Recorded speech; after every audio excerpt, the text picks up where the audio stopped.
नमस्कार जंटे में स्वागत है आपका। मैं हूं योगेंद्र। आप देख रहे हैं बड़ी खबर। बड़ी खबर में हम बात करेंगे उत्तर प्रदेश के चुनावी हलचल की। जैसे जैसे चुनाव का सेकंड फेज नजदीक आ रहा है, वैसे वैसे ही तल्खी और प्रचार भी चरम पर है। वो चाहे भाजपा हो, चाहे समाजवादी पार्टी हो या गठबंधन के दल हो, साफ दिखाई देता है। तो चलिए, लेकिन अखिलेश का कहना है कि उन्नाव जो एक पीड़ित जो जिनकी बॉडी मिली है, महिला, उनको लेकर के उन्होंने कहा है कि ये पुलिस से पूछिए, उनका कोई उसमें नहीं है, क्योंकि ये समाजवादी पार्टी पे पहले आरोप लगा था। उसके अलावा बीजेपी पहले चरण की 58 सीट पे पूरा दावा कर रही है। दूसरी तरफ राजभर ने साफ कहा है कि अखिलेश का गठबंधन 58 सीट पर कब्जा करेगा, लेकिन सेकंड फेज के लिए 14 तारीख को मतदान होगा और उसी के साथ ही 55 सीट पर कौन किसकी भागीदारी होगी ये तो 10 मार्च को पता लग पाएगा। लेकिन सबसे बड़ी बात यह है कि 586 जो कैंडिडेट्स हैं उसमें से 147 पर आपराधिक केस दर्ज हैं।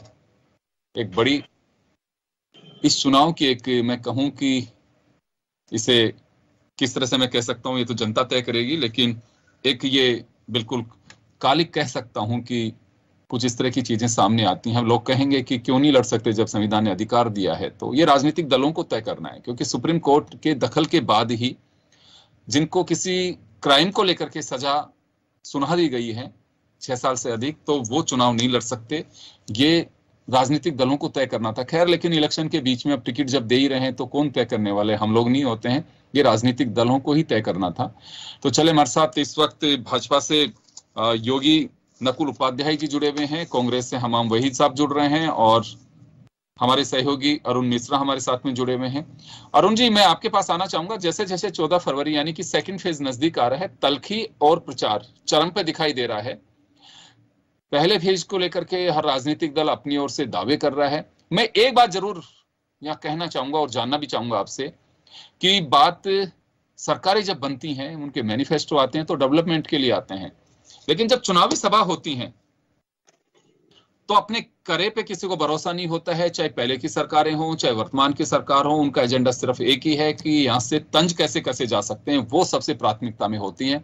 आप किसी भी नेता के मंच को देख लीजिए, वो चाहे एक पार्षद का हो, चाहे प्रधानमंत्री का हो, या फिर एक्स चीफ मिनिस्टर का हो, चाहे वर्तमान चीफ मिनिस्टर का हो, एक बार थोड़ी बात करने के बाद में गाड़ी ऐसी पटरी से उतरती है और सामने पता नहीं ऐसे दिखते हैं कि झपटते हैं अपने मुद्दों को साइड में करके दूसरे मुद्दों पर, जो मुझे नहीं लगता है कि जनता वो सब कुछ सुनना चाहती भी हो, लेकिन होता यही है। योगेंद्र जी बिल्कुल सही कहा कि राजनीति के जो चौसर है उसमें साम दाम दंड भेद ये सारी नीतियां अपनाई जाती हैं और जो नैतिकता है उसकी पराकाष्ठा और उसकी तिलांजलि दे करके अपनाई जाती हैं। सभी का लक्ष्य केवल ये होता है कि सत्ता की चाशनी या सत्ता की कुर्सी तक हम पहुंचे किस तरह से। इस भागम भाग में, इस रस्साकसी में, वो चाहे सत्ता पक्ष हो विपक्ष हो, उनके अपने अपने दावे जरूर होते हैं। अब उस दावे की वास्तविक हकीकत जो जनमत होता है, वो जो जनमत संग्रह होता है, ये जो चुनाव होते हैं उसके माध्यम से निश्चित तौर पर सामने आता है। अगर आप विगत समय का अगर ध्यान दें तो 2012 के चुनाव में अखिलेश यादव के जितने दावे थे उसको जनता ने विकास के दावों को नकारा और 2012 के चुनाव में से वो 17 तक रहे, 17 के चुनाव में उनको नकार दिया, उनके 2012 से 17 के विकास के दावों को नकार दिया। इससे पूर्व में मायावती सरकार रही, उसमें भी ऐसी स्थितियां आई। तो ये भी अब उत्तर प्रदेश में योगी सरकार है। अब योगी सरकार की 17 से 22 तक के जो विकास के कार्य हैं उनके दावों की बात हो रही है। तो अब उनमें सत्ता पक्ष अपनी पूरी दमखम के साथ में केंद्र से लेकर राज्य स्तर के समस्त जो भारतीय जनता पार्टी के जितने भी राष्ट्रीय स्तर के नेता हों, मुखिया हो, पदाधिकारी हो, वो लगे हुए हैं और लगातार चुनाव में लगे हुए हैं और प्रदेश के मुख्यमंत्री योगी आदित्यनाथ भी लगे हुए हैं।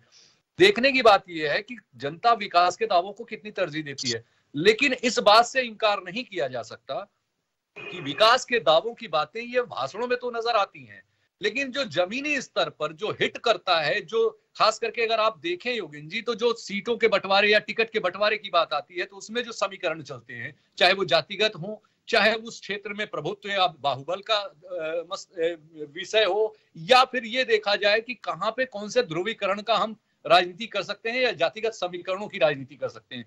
तो उसका मूलभूत आधार वो उन्हीं चीजों को लेते हैं जब वो टिकटों की बंटवारे करते हैं, क्योंकि जिसमें संभावनाएं उन्हें जीत की ज्यादा नजर आती है, निर्णय उनका उसी तरफ ही जाता है। और उसके पश्चात फिर ये विकास के मुद्दे उस दौरान दावे किए जाते हैं और क्षेत्रीय एमएलए जो कार्य किए होते हैं उनके बारे में जनता के बीच वो जाके बोलते हैं और उसको स्वीकार और अस्वीकार आम जनमानस या जनता करती है।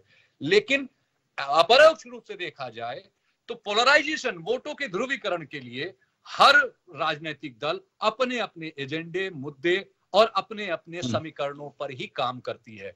ये एक यथार्थ के धरातल की कड़वी सच्चाई है, क्योंकि वहां पर सारी चीजें एक ही जगह आकर रुकती हैं कि सत्ता की कुर्सी का स्वाद हमसे छूटने ना पाए, हम सत्ता की कुर्सी तक दोबारा कैसे पहुंचे। मैं आ रहा हूं वापस आपके पास में। योगी जी, आपके पास आना चाहूंगा मैं। एक बात बीजेपी की ओर से लगातार ये कही जाती है मंचों से कि अगर योगी चूक गए तो केरल कश्मीर बन जाएगा। तो मुझे बताइए कि बीजेपी को इन स्पीच में ऐसे अल्फाज की में भरोसा क्यों है इतना कि बजाय विकास के एजेंडे के? नहीं, हमारे सरकार योगी जी चूक आ रहे हैं। हमारी सरकार आ रही, पूर्ण बहुमत से सरकार बनाने जा रहे हैं। नहीं, मेरा सवाल ये नहीं है सर, ये तो 10 तारीख को तय होगा और बिल्कुल हर राजनीतिक दल की इच्छा यही होती है। अभी हमारे साथ में कांग्रेस वाले जुड़ेंगे, वह भी यही कहेंगे। जिससे बात करते हैं हर कोई यही कहता है, एग्जाम जो देता है हर कोई कहता है कि मैं पास होऊंगा और सबसे ज्यादा मार्क्स मुझे ही मिलने चाहिए। हम भी यही सोचते थे जब एमए के एलएलबी की जर्नलिज्म में आए तब। लेकिन मैं सवाल ये नहीं कर रहा, मैं ये सवाल कर रहा हूं कि आप लोगों ने 5 साल सरकार चलाई, 7 साल यूनियन गवर्नमेंट आपकी है अभी, तो आप लोग विकास की बात से डाइवर्ट होकर के यहाँ क्यों चले जाते हैं कि उत्तर प्रदेश कश्मीर बन जाएगा, केरल बन जाएगा, ये सब क्यों? 5 साल पहले जब अखिलेश की सरकार थी, यहाँ उत्तर प्रदेश में पूरा गुंडा राज था, माँ बहन कोई सुरक्षित नहीं थी।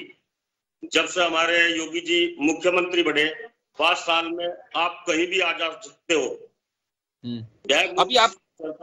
अभी महिला सब सुरक्षित है उत्तर प्रदेश में, आप यह कहना चाह रहे हैं? सब। लेकिन पार्लियामेंट में अभी एक रिपोर्ट आई है कुछ दिन पहले, एक आपने भी देखा होगा, सर्वाधिक महिलाओं के प्रति अपराध उत्तर प्रदेश में हुए। एनसीआरबी के आंकड़े तो यही कहते हैं। ये दावा आप कैसे कर सकते हैं? नहीं, ये दावा नहीं, हमने हमारी सरकार ने करके दिखाया है।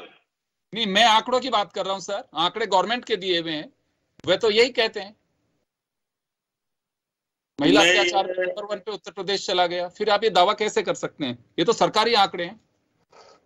हमारी सरकार जो चल रही 5 साल का कार्यकाल चला, उसमें बहन बेटी सब सुरक्षित रही, कहीं भी आप आ जा सकते हो। अन्य उत्तर प्रदेश में जब अखिलेश यादव की सरकार थी, उसमें पूरा गुंडा राज था।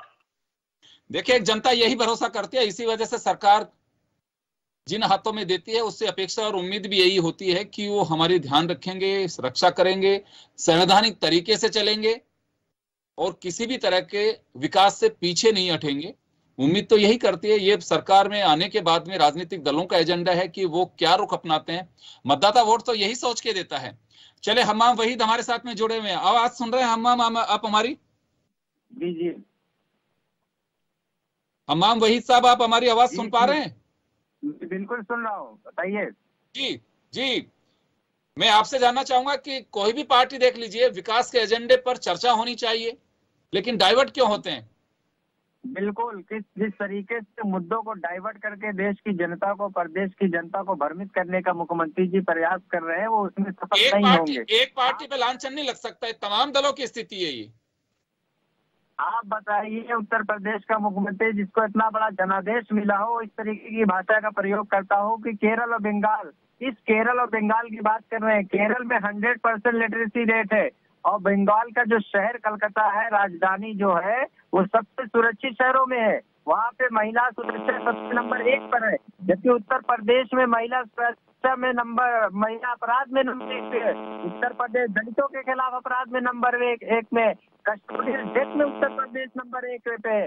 तो आप उत्तर प्रदेश की अपनी नाकामी और जो आपने कुशासन तंत्र फैलाया है, उसकी नाकामी को छुपाने के लिए दूसरे प्रदेश को इस तरीके से बदनाम करके आप अपनी जो नाकामी को छुपा नहीं सकते। जनता सब देख रही है, सवाल ये है कि 2017 में उत्तर प्रदेश का युवा, किसान, नौजवान, बेरोजगार सब लोगों ने आपको एक उम्मीद के साथ, एक आशा के साथ जो विश्वास दिया था, जो जन का आपके साथ जो एक लंबा वो दिया था, वो इस बात के लिए दिया था कि उत्तर प्रदेश सुरक्षित होगा, उत्तर प्रदेश में रोजगार आएगा, किसानों की समस्याओं का समाधान होगा। लेकिन आज अपनी नाकामियों का ठीकरा दूसरे के सर फोड़ने से काम नहीं चलने वाला है। लगातार अनर्गल टिप्पणी इस भारतीय जनता पार्टी के संवैधानिक पद पे बैठे हुए मुख्यमंत्री से इस तरीके की भाषा का प्रयोग करना अच्छी बात नहीं है। हम उसकी मजम्मत करते हैं और ये भी कहना चाहेंगे कि उत्तर प्रदेश जो लगातार पिछड़ता जाना चाहता हूं कि आप अपेक्षा कर रहे हैं मुख्यमंत्री से, लेकिन प्रदेश की जनता मुख्यमंत्री के अलावा दूसरे नेताओं से नहीं कर सकती, हर पार्टी के। जी, विकास के एजेंडे पर केवल बात मुख्यमंत्री करें, दूसरे लोग नहीं। सरकार तो सबको मिली है उत्तर प्रदेश में। भारतीय जनता पार्टी ने काम किया ही नहीं ना। सवाल तो ये है कि भाजपा ने अगर काम किया होता, इन्होंने रोजगार दिया होता, किसानों को सम्मान दिया होगा, उनकी आय दोगुना कर दी होती, तो आज ये उपलब्धियां बताते। इनके पास बताने के लिए कुछ नहीं है, इसीलिए ईरान तुरान की ये बात करते हैं। कभी पलायन की बात करेंगे, कभी कैराना की बात करेंगे, कभी केरल की बात करेंगे। सवाल ये है कि आप अपने प्रदेश की देखिए कि अपने प्रदेश में 5 साल आपको मिला, पूर्ण बहुमत की सरकार मिली, सारे संसाधन थे, उत्तर प्रदेश का युवा सक्षम है, उसको रोजगार मिलना चाहिए। पलायन के दौरान, कोरोना काल के दौरान जो उत्तर प्रदेश का मजदूर बाहरी स्टेट से आया, आपने उनको नौकरी रोजगार देने की बात कही थी, लेकिन कुछ नहीं हुआ। तो सवाल आपसे पूछा जाएगा, आप इधर उधर की बात मत करिए। आप ये बताइए कि उत्तर प्रदेश में बेरोजगारी क्यों है, जो सर 45 साल के सबसे सर्वाधिक सवालों का जवाब ये देखिए, हम उम्मीद भी यही करते हैं कि आप लोग अगर मंच से ये सवाल करें तो मुझे लगता है कि ज्यादा अच्छा लगे। हो सकता है कि दूसरी सभा के अंदर जिनकी जवाबदेही है वो लोग उसका जवाब दे सकते हैं, लेकिन हम लोग डाइवर्ट हो जाते हैं कि जो जनता सुनना पसंद नहीं करती है। मैं योगी जी आपके पास आना चाहूंगा। अभी आपने सुना, हमाम वहीद हमारे साथ में कांग्रेस से जुड़े हुए हैं, उनका साफ कहना है कि सरकार को बताना चाहिए कि किसानों के साथ में क्या किया, बेरोजगारों को हमने रोजगार कितना दिया, विकास का एजेंडा जो होना चाहिए उस पर चर्चा क्यों नहीं होती है। चर्चा होती है कैराना पर, पलायन पे, बंगाल पर, केरल पर, जम्मू कश्मीर पर। विकास क्यों नहीं किया? विकास हमारी सरकार ने पूरा किया 5 साल में। आप उससे 5 साल पहले देखिए अखिलेश की सरकार में सड़कों की क्या स्थिति थी। हमारी सरकार ने तो बहुत सारा विकास किया। और जो किसानों की बात कर रहे हैं, किसानों की हमने 2000, हमारी केंद्र सरकार ने, मोदी जी ने उन्हें 2000 हर उसमें 2000 रुपए आ रहे हैं इनके किसान निधि की योजना के अनुसार।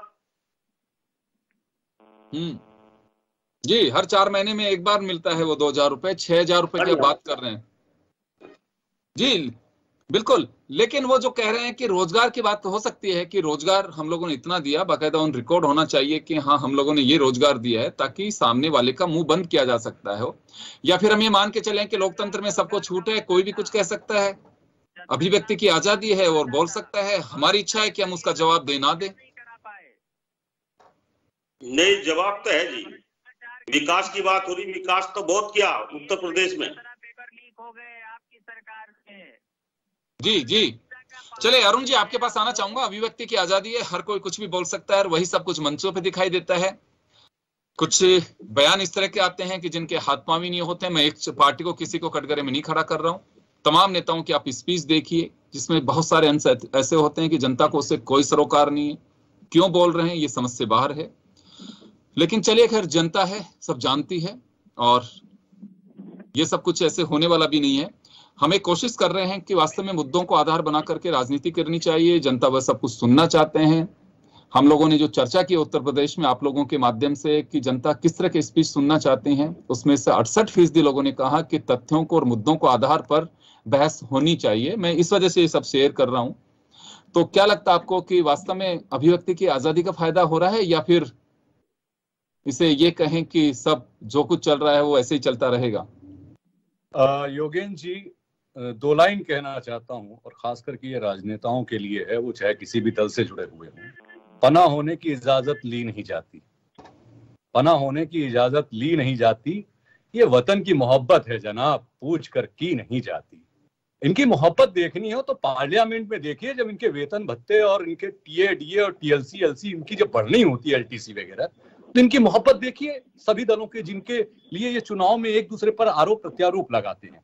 मोहब्बत देखिए तो राज्य की विधानसभा में देखिए, जब इनका वेतन और भत्ते के बढ़ावे की बात आती है तो इक्का दुक्का अगर राजनेताओं को छोड़ दें, जिनका की जिक्र भी नहीं किया जाता, उनकी आवाजें भी नक्कार खाने में तूती की तरह दब जाती है, तो सारी मोहब्बत वहां नजर आती है। योगिन जी, यथार्थ के धरातल की कड़वी सच्चाई यह है।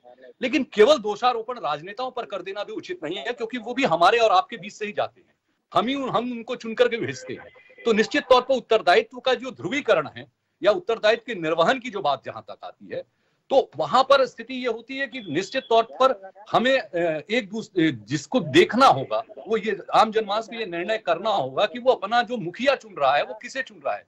इसमें केवल नेताओं को दोष देना उचित नहीं है। अगर ऐसा जनमत ने अगर उचित निर्णय लिए होते तो 428 लोग अभी तक का जो रिकॉर्ड में मेरी जानकारी में है, ऐसे ऐसे आपराधिक कृत्यों वाले लोग संसद और विधानसभाओं के माननीय बने हैं कि जिनको आप इनकी जो पूरी जानकारी अगर आप लेकर के जनता के सामने रख दें तो शायद वो खुद से नफरत करने लगे, क्या हमने इन्हें कभी चुना था। तो निश्चित तौर पे दोनों तरफ से चूक हो रही है और जनता अब जागृत हो रही है और इन चीजों को लेकर के वो सजग भी है। मुद्दों की बात करनी होगी, लेकिन ये आरोप जो दूसरे दल लगा देते हैं कि साहब, जैसे वर्तमान समय में चर्चा में विषय चल रहा है कि बीजेपी की तरफ से ये मुद्दा उछाला जा रहा है, तो ये जो जनेऊ पहन के घूम रहे थे वो क्यों घूम रहे थे, मंदिर के चक्कर क्यों लग रहे थे। और अभी हाल ही में, अभी तत्कालिक की बात कर रहा हूं, प्रतिपक्ष की जो दूसरी पार्टी है उनकी तरफ से ब्राह्मणों के संस्कार की बात आ गई, श्रावण मेला में छूट की बात आ गई और मानदेय देने की बात रामायण कलाकारों की आने लगी है।